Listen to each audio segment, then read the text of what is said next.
Bonjour tout le monde, petit changement de décor par rapport à d'habitude, parce que je viens de finir de tourner quelques rushs de vidéos justement pour les CV vidéo personnalisés. Et ça me fait penser à une réflexion sur comment être efficace. Donc par exemple là, pour moi le setup que j'ai mis en place, qui fait que j'ai nettoyé le bureau où là d'habitude je tourne en face, donc c'est pour ça que vous n'avez pas le même angle, ça m'a pris un petit peu de temps. Pour être efficace, j'avais fait une liste des personnes à qui je voulais envoyer du coup un CV vidéo personnalisé. Et donc au lieu de tourner une fois par jour par exemple des rushs, je l'ai fait en une fois. Comme ça, le temps que j'ai mis à faire le setup, j'ai pas besoin de le refaire plus tard, de repasser du temps à refaire ce setup-là. Donc gain de temps. Donc ça c'est ce que je vous invite à faire, de toujours penser comment optimiser son temps, parce que comme toujours le temps c'est notre ressource la plus précieuse, donc autant l'utiliser pour faire des choses agréables et pas des choses qui sont un peu chiantes, comme le fait de mettre en place un setup. Donc là, moi actuellement, je suis dans la chambre de ma fille avec le bureau qui est ici. Donc j'ai pas l'occasion de mettre un setup définitif. Donc pour ça que j'évite de devoir mettre et refaire un setup tous les jours. Ce que je fais, c'est si je dois tourner des rushs, je le fais du coup une fois par semaine. Comme ça, j'en fais d'une traite. Donc là, on va repasser sur le setup auquel je suis d'habitude pour passer sur le bureau. Me voilà donc de retour dans mon setup normal et je viens de me rendre compte que sur OBS, que la résolution que j'utilisais pour ma webcam, pour mon téléphone, n'était pas la bonne dans un des setups que j'ai fait. Bon, tant pis, on apprend de ses erreurs, donc au moins je le saurai pour la prochaine fois. Concernant les objectifs de la journée, donc aller à la salle de sport, ça on y va toujours, hein. Même si j'ai plus de créatine, c'est pas grave. Ensuite, revoir les mails de la journée, ça aussi c'est fait. Prendre contact avec un membre de mon réseau, ça aussi. Alors, ce que j'ai fait aujourd'hui, intéressant, j'ai regardé donc, pour par exemple pour un des postes que j'ai poste au CERN auquel j'ai postulé, j'ai identifié deux profils. Donc une personne qui travaille qui a un emploi à peu près similaire en tant que chef de projet, et une personne qui est plutôt dans le côté RH. Donc j'ai contacté ces personnes-là sur LinkedIn en leur exposant voilà, le fait que j'ai postulé à une offre au sein du CERN et que je cherche du coup à contacter le manager ou la manageuse de cette offre-là pour envoyer un CV vidéo personnalisé. Concernant l'appui et les compétences des personnes, ça oui, ça s'était fait. Postuler à 5 offres, oui, je l'ai fait aujourd'hui. Par contre, ça a été un petit peu laborieux. J'ai mis du temps à trouver certaines offres et certaines offres aussi ont mis du temps à se faire, à postuler. Des fois, j'ai mis une heure, voire plus, à postuler à une offre. Donc, c'est trop, il faut que je puisse être plus efficace. Du coup, c'est qu'aujourd'hui, j'ai pas eu le temps de faire un module sur le cours de l'entrepreneuriat. Donc, oui, ça c'est dommage. Ensuite, CV vidéo. Donc, concernant le CV vidéo, j'ai fait des rushs, comme je disais tout à l'heure. Donc, j'ai fait des rushs pour des CV vidéo, mais j'ai pas eu le temps encore de faire le montage. Donc, ça, il faudrait que je fasse demain et envoyer des CV vidéo du coup à différentes personnes. Suite candidature, là-dessus, qu'est-ce que j'ai à vous montrer? Donc, ce sont ces 5 postes ici auxquels j'ai postulé aujourd'hui, principalement, du coup, toujours en Suisse, avec 2 postes sur Rennes. Donc voilà, les candidatures sont en cours et on verra ce que ça donnera. Concernant le petit conseil de la journée, donc là j'ai repris un élément sur la page de Michael Page. Donc là c'est comment bien se préparer pour avoir un entretien réussi. Donc il y a une infographie qu'on va voir tout à l'heure. Donc connaître l'entreprise dans laquelle on postule, bon, c'est des choses assez génériques, peut-être un peu bateau, mais qui sont certains éléments sont importants de garder en tête quand même. Déjà, pour moi, voir le site web, ça c'est la première des choses.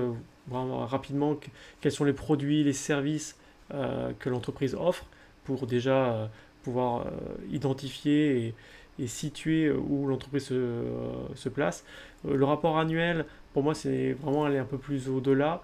Déjà, souvent, ce qu'on peut trouver, c'est au moins le chiffre d'affaires. Ça donne à peu près une idée de la taille de l'entreprise. Ensuite, ce qui peut être intéressant, c'est voir ses concurrents. Donc ça montre qu'on s'est renseigné auprès sur l'entreprise, donc qu'on a une attitude sérieuse vis-à-vis de cette offre d'emploi. Savoir la structure interne de l'entreprise, la vision long terme, la philosophie. Bon, ça, on peut trouver certaines informations sur le site internet. Après, la structure interne, ça peut être compliqué, surtout si c'est une boîte, une entreprise assez grosse. Ça peut être aussi l'occasion de poser une question lors d'un entretien, dire bon voilà j'ai cherché la structure, comment vous fonctionnez au sein de votre entreprise, j'ai pas forcément trouvé d'éléments.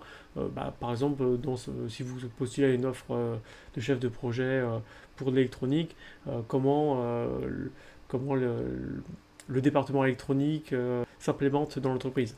Revoir la description de la fiche d'emploi, c'est de voir les points importants, quels sont les éléments qui peuvent amener à des questions aussi, ou auxquels on peut vous challenger, et préparer des questions sur des points précis lors de l'entretien. Donc il faut garder en tête que pourquoi on a postulé à cette offre en premier lieu. Si on a postulé à cette offre, c'est normalement pour une bonne raison. Donc gardez ça en tête. Revoir son CV par rapport à cette offre-là pour savoir quels sont nos atouts et quels sont nos points faibles pour anticiper les questions du recruteur. Ensuite, il y a une partie sur le fait de s'entraîner avant de faire l'entretien afin d'être confiant dans ce qu'on va dire. Donc là, notamment, il relève le fait de parler de certains exemples concrets, faire des petites histoires, ça marche bien, et de les écrire pour aider à la mémorisation. Et après de demander donc, à un proche ou un ami de s'entraîner à parler de cette anecdote. Dernière chose qu'il mentionne, c'est le fait de se rappeler que si on a un entretien, c'est qu'il y a une raison derrière, c'est qu'il y a un besoin, c'est qu'on a quand même des qualités adéquates pour cet entretien. Donc c'est pour vous aider aussi à garder confiance en vous. Concernant les conseils spécifiques à un entretien en ligne, bon, je les ai revus rapidement, on va voir que c'est assez bateau, mais c'est aussi intéressant de revoir ça pour les garder en tête. Que l'ordinateur fonctionne correctement, oui, que le profil est à jour, faire attention à son image. Donc, comme tout à l'heure, je vous disais que j'avais pas la bonne résolution dans mes paramètres, donc ça c'est un des éléments notamment à faire attention. Faire attention aussi à l'arrière-plan. Donc là, vous pouvez voir que l'arrière-plan, c'est une armoire que j'ai fermée, parce que si elle était ouverte, on pourrait voir ce qu'il y a à l'intérieur, ce qui ne fait pas propre. Aucune interruption, donc là-dessus, c'est si on est à la maison et qu'il y a du monde, c'est de prévenir, attention, j'ai un entretien, ne faites pas de bruit, et notamment de mettre son téléphone en silencieux ou en mode ne pas déranger. Alors, bien regarder la caméra pour que les gens, ça crée une connexion avec les gens. Donc moi j'utilise une caméra qui est externe, donc c'est pas bien centré. Donc c'est pour ça qu'entre le moment où je regarde mon écran et le moment où je regarde la caméra, il y a une petite différence. L'idée c'est d'essayer de centrer les deux au maximum. Un autre point, c'est d'être à l'écoute.